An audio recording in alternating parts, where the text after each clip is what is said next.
Prophet Shepherd Bushiri says that even though he invested immensely into the South African economy, he cares more about his safety than his investments. I really had a lot of investments here. Church is not an investment, by the way. Church is it's a ministry. You have a church too. We all have a church. We all go to church. I had investments. Talk about hotels.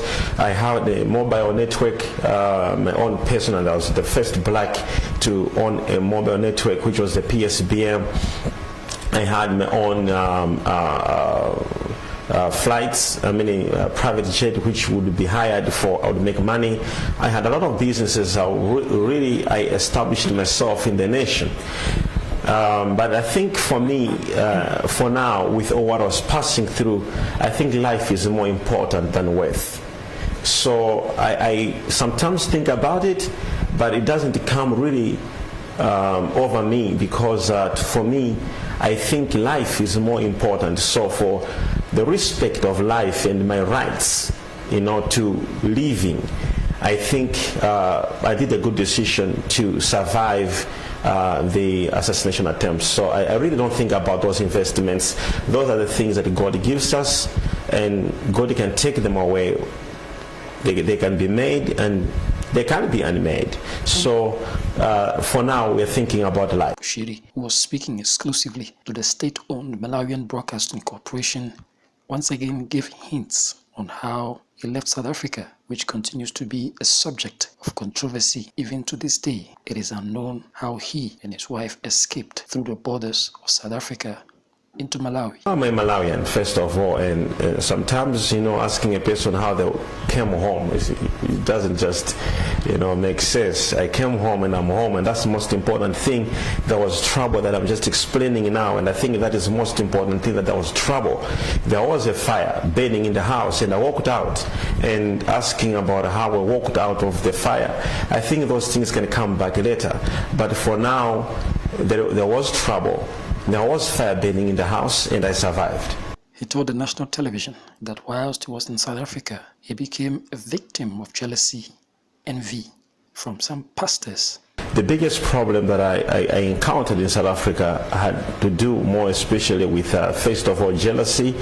Being a person who is a Malawian, who we considered as people who sometimes people think we are not capable of doing certain things, and having a great success story as a black African Malawian, it was welcomed with mixed reactions. To some people, some South Africans, they embraced the success, and some South Africans, really, it was not good. And also looking at the church, the clergy, and the other churches didn't like it,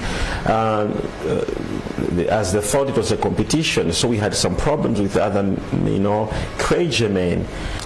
I would say our ministry has grown rapidly in South Africa until now. Our ministry remains one of the few biggest ministries in South Africa, and also looking at the speed of the ministry, how it grew, that caused so many problems in Pretoria, as some people, some other churches within the country felt threatened to say this guy, I think, is ministry, because we had about 100,000 people gathering for a single service every Sunday. So you can imagine 100,000 people gathering in each service. That would be on Sundays, Mondays, and Fridays. That just became something that some people, of course, we had a lot of men of God until today who support us, and they supported us.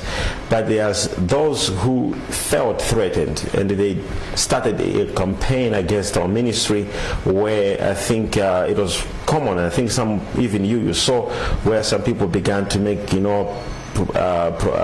protesting sentiments, where they were demanding that the prophet must go back home and close his church.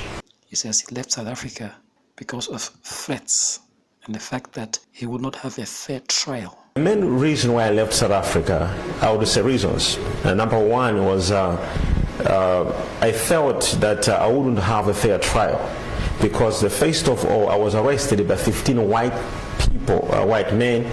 I was taken before a white judge. I was taken by 4 or 5 white prosecutors, and the issue, as I said prior, that for me, I felt it went racial because of the way it was moving.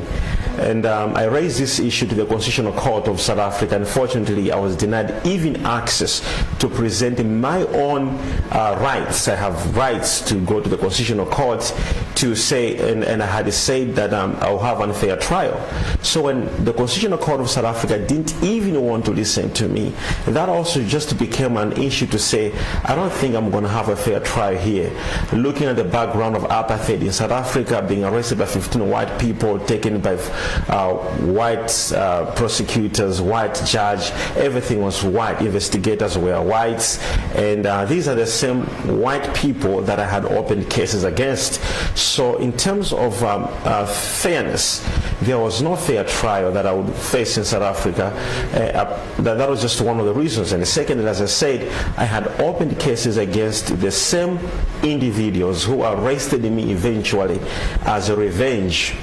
And having seen that these people are not excusing themselves from the case despite opening cases against them of extortion, and I just felt that it was completely unfair, and I wouldn't have a fair trial having people you open the cases against prosecuting you. And that was one of the reasons. And secondly, there were threats that became so obvious that I was going to. It's something that we have evidences, both on audio, video, documents. They really started a campaign that was so serious that several times I survived assassination attempts. So looking at my right to life, my right to living, I felt to say whatever happens to me, let it happen when I go back home than happening here, because it was completely obvious. And we opened cases against them. Nothing happened. Authorities did nothing. I took the matter as far as the Minister of Intelligence, and we have evidence on that. And we have a letter from him himself confirming what I'm saying to you right now. And we have that letter as a document that will also be showing in the courts. Prophet Bushiri says he believes in the Malawian judiciary system where fair trial is guaranteed. I think whatever trial I'm going to have in this country, I think it's going to be fair. As I said, that Malawi justice system is completely different with what was passing through in South Africa. You have to understand that for the past 2 years I was going to court in South Africa, appearing in courts. I never had witnesses appearing. I never had a trial. It has also to be noted that it was not once that I appeared in the court. Several occasions I went to the courts, but in all times I went there were excuses after excuses of witnesses. I even doubt if those real witnesses exist or not, because I never even saw one. So in Malawi, they have demanded that witnesses must come, and that's the thing that I was looking for. To have a fair trial, you need to have witnesses. So I think since the courts in Malawi, they have called for witnesses to appear, I think we are getting to a place where I can see fairness. He said the media has an agenda against him following a report that surfaced that he was spotted in South Africa recently. Thank you for this wonderful question. Actually, I was so shocked and surprised as well when I heard that by the South African media. However, I was not much alarmed, because this is my life. I've been living like this for all the years I was in South Africa. There has always been a negative narrative that has been pushed by South African media to tarnish my name and my image. First of all, the allegations are not true. They are false. You know I'm fighting against extradition with my lawyers here in Malawi, and I wouldn't just be a truth in that I would be inside someone who's fighting against going to South Africa, and then you also go to South Africa. I don't think I would do that mistake. You know, this is a country I left for my safety. This is a country I left for the injustices, and I wouldn't think I would be in South Africa. So this is just the same negative narrative to destroy my good name, my image, that has been happening for years by the same mainstream medias in South Africa, pushing the same agendas. As I said prior, that there are people behind that. It's not like they just wake up in the morning to come up with these narratives. There are people who are behind that. And I wouldn't say I was much alarmed when I heard about that. So it's a false allegation. It's completely a lie. It's untrue. And I wouldn't do that. Right now, I'm back here in Malawi. I'm home here. I'm in the court seeking for my justice. And I think we're getting there one time, one day. I'm going to have and I'm going to get justice. So it's not true. You can catch the full interview on our sister channel, The Church Insider.